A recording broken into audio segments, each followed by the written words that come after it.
My name is Erica Phillips, and I live in New Jersey. And in 2004, I had a baby boy, May 10th, 2004. His name is Lennon.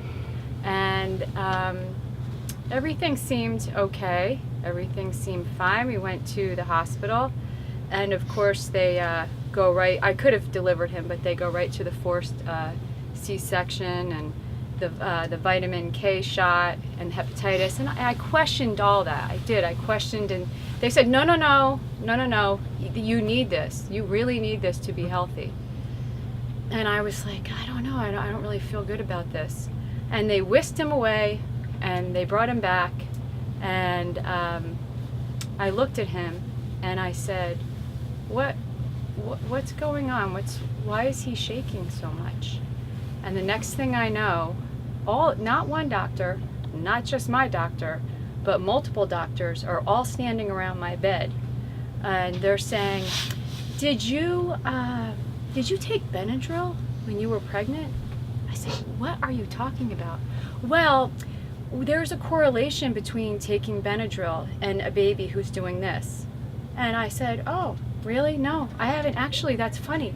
I haven't taken anything except organic food. I don't do anything, and my firstborn was born 9 pounds 15 ounces, and this one is 7 pounds, and he appeared to look all right. And even if whether he was going to be born with or without issues or say a learning disability, the bottom line is after he had that hepatitis B shot, this is the baby I brought home, and he looked like a chicken, like a flopping, just a chicken. And I said, how can I make, is he cold? I don't understand what to do with him. He just looks miserable. He's just shaking and shaking and shaking. And we would go, people would come over with their newborn babies and their older babies, and they would take pictures next to my son Lennon, and he just looked terrible. He was screaming and crying and shaking, and the shaking didn't really subside for a long time. At 7 months, I kept telling my family, there's something wrong, there's something wrong.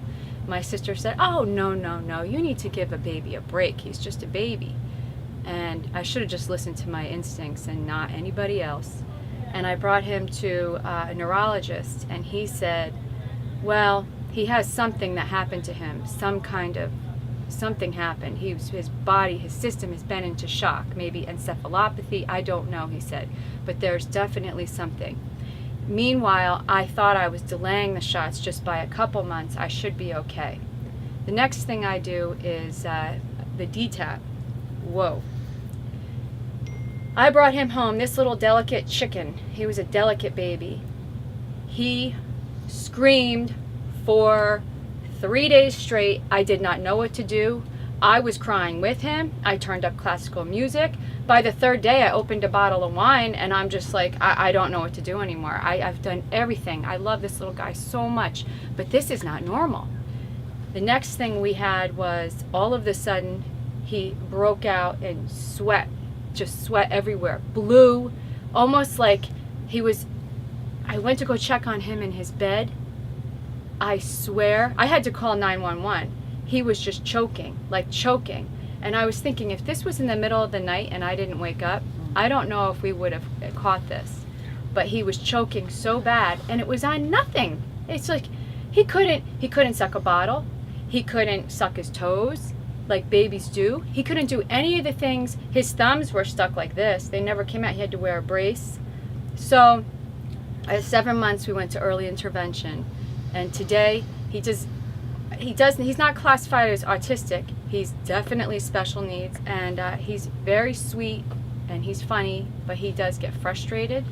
And it is very hard to deal with a special needs child, and you get angry when you look back at those doctors and that you think that maybe they did this, and why are they coming to you to ask you if you took Benadryl when you know that you could test me for anything.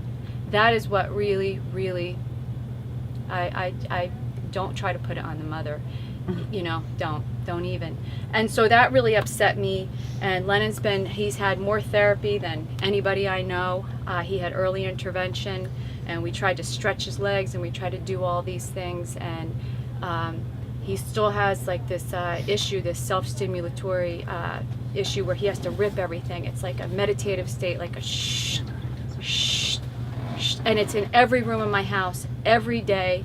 It's so depressing. And it can be important documents. We're trying to get a master's degree in the household. We're trying to go back to school. Everybody's papers will be ripped, you know, and you have to hide everything. And he doesn't want to do it, but he has to do it because I believe he has been damaged.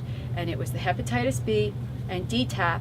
The DTaP made him scream his head off, and no mother should go through that.